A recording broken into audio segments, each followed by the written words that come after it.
Alexei, good afternoon.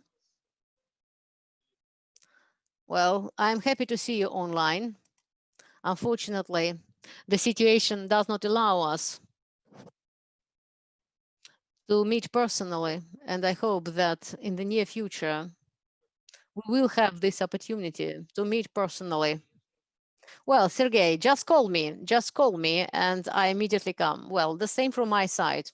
I'm always happy to see you, personally and remotely. So I'll try not to take too much time from our agenda. So let me go directly to the topic of my presentation, which I was offered to do.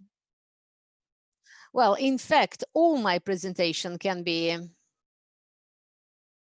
done for 2 minutes because the studies of safety of the drugs, from my point, this is the issue of just real practice, just real practice. So all the results that we are getting from the RCTs, yes, they're very preliminary, extremely preliminary, because they allow us to identify just the, let's say, draft of safety profile, and to deepest sadness, the data that we provide into the label about the safety of particular drug is very preliminary and far from being complete. They do not reflect the true reality due to a very simple reason, because it is very well-known figures, and let me, let's say, illustrate and remind you that in the clinical trials, we can identify only adverse reactions that could be seen with a rate of 1 to 100, 1 to 200, or maybe 1 to 1000.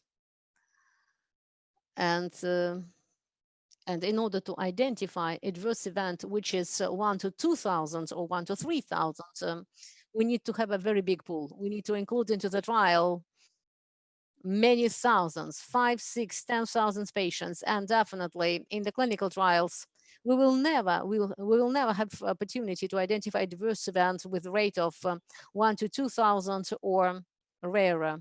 So for that, we simply need to organize huge mega trials, which is not feasible in the modern terms. And that is how it becomes very clear that the final understanding of safety profile definitely comes only from real practice.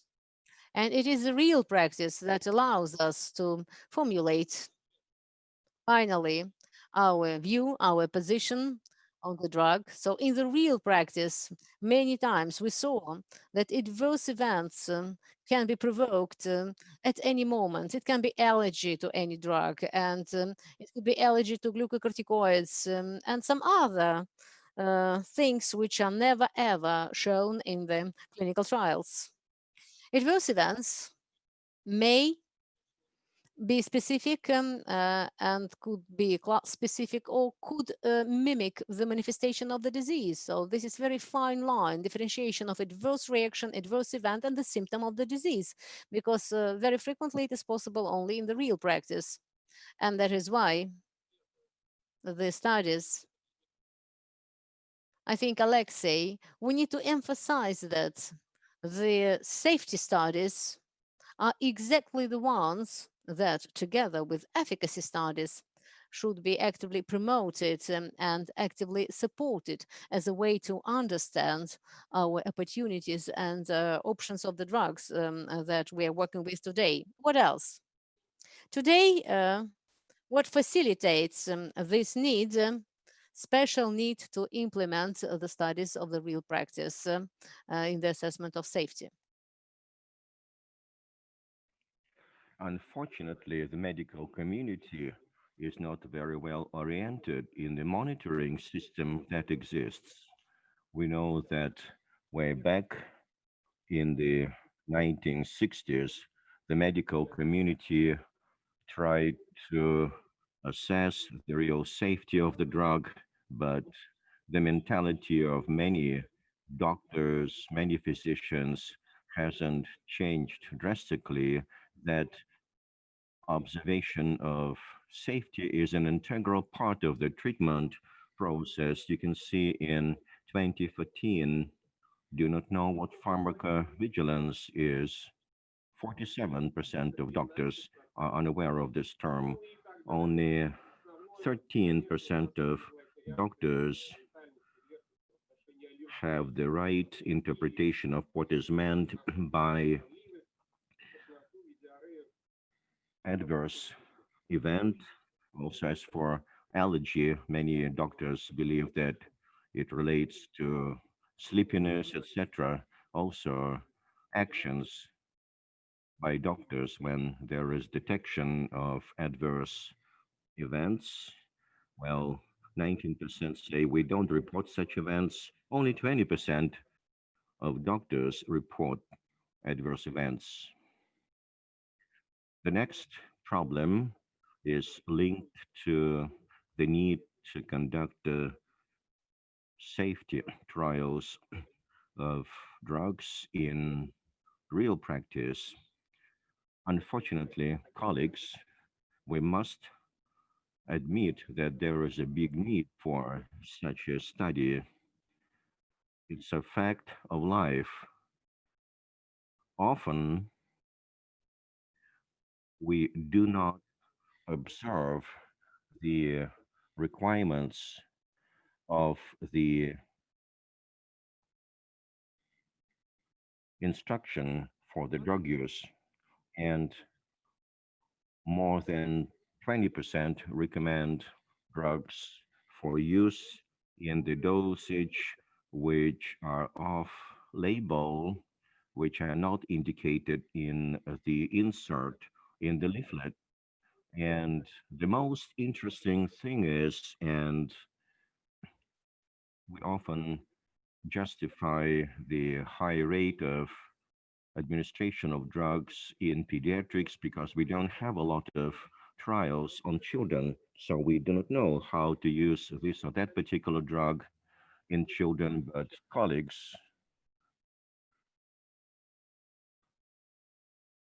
often it's due to the fact that doctors do not know the instructions. Russian trials, foreign trials have shown that in a number of situations, in a large number of cases, a doctor who administers the drug does not know the instruction, does not know the insert. And of course, we must understand what's going to happen with the patient if we administer the drug off label when the duration of the treatment is longer than indicated in the instruction.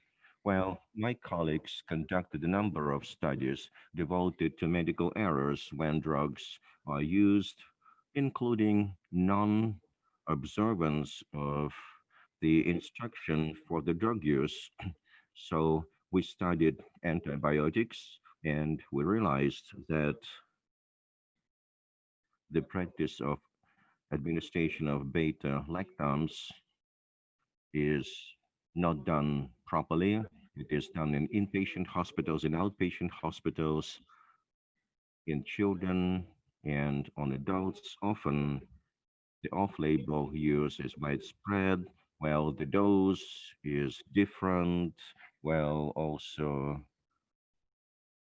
you can see it can be bigger or lower than instructed. Well, you can see there are a lot of medical errors in drug administration, and that leads to adverse events in real world data. You can see the leaders in the off-label use of antibiotics shown here, and basically these are beta lactams which are more widely administered, penicillin derivatives, carbapenems, etc. So you see that it's a serious problem, and there are, due to medical errors, due to lack of clinical trials in this field. And you can see the more you use such drugs off label, the more adverse events, frequency, rate you are going to have. This has been described in different studies. Well, European Medical Agency paid attention to this way back in 2004. Well, there is another aspect related to the assessment of the safety profile of drugs in special risk groups, especially when we're talking about the changed kinetics and dynamics. We've been dealing with these vulnerable groups of patients at our department for some time. First of all, children with very low birth weight and also young and old patients, also old patients, 75 to 85 years of age, and very old or oldest old. Well, and there is a cutoff by age. That is why the safety profile in a clinical trial when the drug is used on very old or oldest old, well, we do not know sometimes what the cutoff is because on such people trials are not conducted. In fact, it's a very serious problem. Those authors who deal with this problem say that up to 30% of all hospitalizations of old people are due to adverse events or side effects caused by specific drug. So at our Department of Common Clinical Pharmacology, at People's Friendship University, we decided to assess the situation with the use of drugs on elderly patients and very old patients. So we used the federal database of the Center for Monitoring of Drugs for Safety and Efficacy. You can see patients older 65 years, and we analyzed a large number of messages from the patients related to adverse events. And what is for what is of interest for us is that the development of adverse events in elderly patients is due to